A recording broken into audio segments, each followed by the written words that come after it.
We are following breaking news out of Salem, where a Senate bill to ban the distribution of needles near schools and child care facilities will not advance.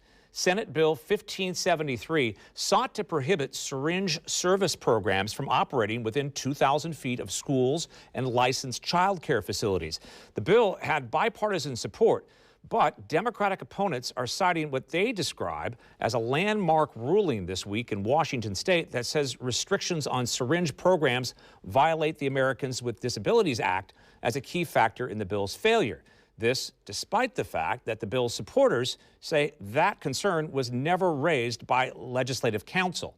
Fox 12 began investigating this issue back in 2024 when we learned about a program that was offering clean needles and pipes free of charge in one Northwest Portland neighborhood inside a school zone. After our report aired, that program in that neighborhood did indeed move to another area. Opponents of the bill, meantime, felt that it discouraged harm reduction services from operating and would lead to health issues from those struggling with substance abuse.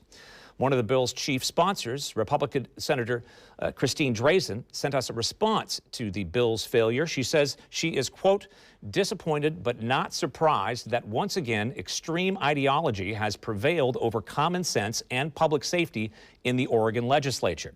SB 1573 was a bipartisan bill to ensure that kids who walk to school don't have to step over needles to get there.